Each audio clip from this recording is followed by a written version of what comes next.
আর বাংলাদেশে একটা জায়গা যেখানে নিরাপদে গাঁজা খাওয়া যায়। সম্মানিত মুসলিম ভাই এবং বোনেরা, আমরা কোরআনে কারীম থেকে শুনতে এসেছি এই কারণে, নবীজির হাদিস হচ্ছে মানিত্তাবাল হুদা বিগাইরিল কোরআন আদাল্লাহুল্লাহ, তিরমিজি শরীফের হাদিস। কোন মানুষ যদি কোরআন বাদ দিয়ে পৃথিবীর কোন জায়গায় যায় আর তার নিয়ত যদি ভালো থাকে যে আমি কিন্তু ভালো হওয়ার জন্য যাচ্ছি, কিন্তু সেখানে যদি কোরআন না থাকে, কোরআনের কর্মসূচি না থাকে, নবীজি বলেন আদাল্লাহুল্লাহ শব্দটা বাবে ইফাল থেকে এসেছে। যদি দল্লা ইয়াদিল্লু হতো তাহলে আপনি নিজেই নিজেকে খারাপ বানিয়ে ফেলেছেন, এরকম অর্থ আসতো বাংলা। আদাল্লা ইয়াদিল্লু বাবে ইফাল থেকে আসার কারণে বাংলা অর্থ দাঁড়িয়েছে আপনি হয়তো ভালো হওয়ার নিয়তে কোনো জায়গায় গিয়েছিলেন, কিন্তু কোরআনে কারীম সেখানে ছিল না। আপনার নিয়ত যতই ভালো থাকুক, কোরআন নেই আপনি গেলেন কেন? এই জন্য আল্লাহ নিজে দায়িত্ব নিয়ে আপনাকে গোমরা বানিয়ে দেন। আপনি এই শব্দের ওজন টের পাচ্ছেন? হেদায়েত দেওয়ার একচ্ছত্র মালিকানা হামজা, আরো জোরে বলেন। কোন নবীর হাতে আল্লাহ দেয়নি। এই জন্য নবীজি নিজের আপন চাচাকেও মুসলমান বানাতে পারেন।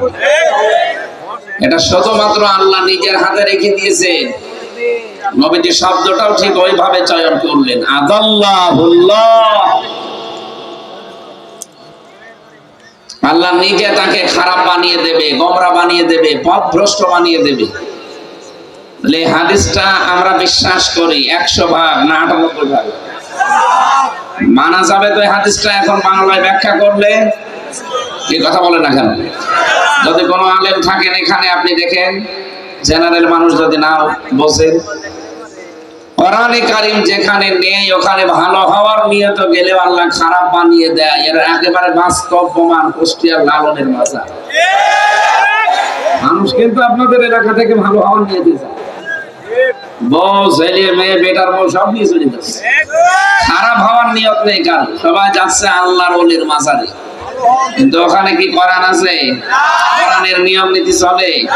প্রকাশ্য শিরক চলছে। আর বাংলাদেশে একটা জায়গা যেখানে নিরাপদে গাঁজা খাওয়া যায়, তারপরে পুলিশ পাহাড় দিয়ে গাঁজা খাওয়া, পুলিশ দাঁড়িয়ে আছে,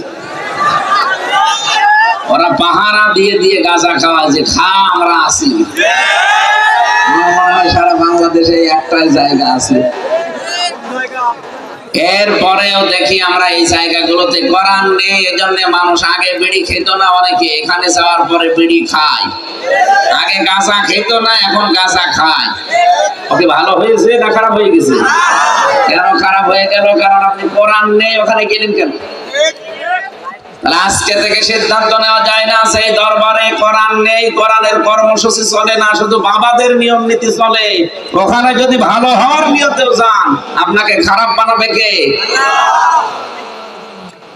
বা দ্বিতীয় শব্দটা বলবো, বাংলাদেশে যতগুলো রাজনৈতিক দল আছে, যেই দলে কোরআন নেই, কোরআনের কর্মসূচি নেই, ওই দল যদি আমার বাবাও কায়েম করে, ও দলে আমি নেই। এটা অত জোরে বলার দরকার নেই। এটা আবার অনেকে রাজনীতি মনে করে। এটা কি রাজনীতি? আমি হাদিসের বাংলাটা বললাম। পীরের দরবারে গেলে আপনি ভালো হওয়ার নিয়তে যাচ্ছেন, কোরআন নেই, তাহলে আল্লাহ আপনাকে খারাপ বানাবে। রাজনীতি করবেন যেখানে কোরআন নেই, কোরআনের কর্মসূচি চলে না, আপনার নিয়ত ভালো হোক, কিন্তু আপনাকে আল্লাহ খারাপ বানিয়ে দেবে। আপনি যখন পথ ভ্রান্ত হয়ে যাবেন।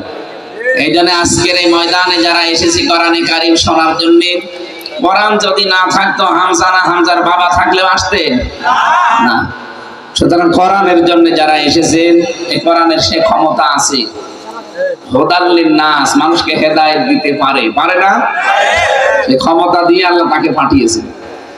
সুতরাং আমরা কোরআনের কাছ থেকে আজকে আমাদের জীবন সংক্রান্ত 4টা নিয়ামতের কথা আল্লাহ স্মরণ করিয়ে দিচ্ছে। এই কথাগুলো আমাদের জীবনের সাথে একেবারে পাই টু পাই আমরা মিলাবো ইনশাআল্লাহ। এরপরে আজকে এখানে শেষ মোনাজাত করে বাড়ি যাবে। এর আগে ওঠাউঠি করবে না, 1 ঘন্টা সময় দেওয়া যাবে না ইনশাআল্লাহ। তাহলে সিদ্ধান্ত যারা নিয়ে ফেলেছেন, যেই দলে কোরআন নেই, কোরআনের কর্মসূচি চলে না, ওই দলের প্রতিষ্ঠাতা আমার বাবাও যদি হয়, আমি ওই দলে আর নেই। ওয়াজ তো হয়ে গেছে। এটা মেনে নিলে এই দেশে আর অন্য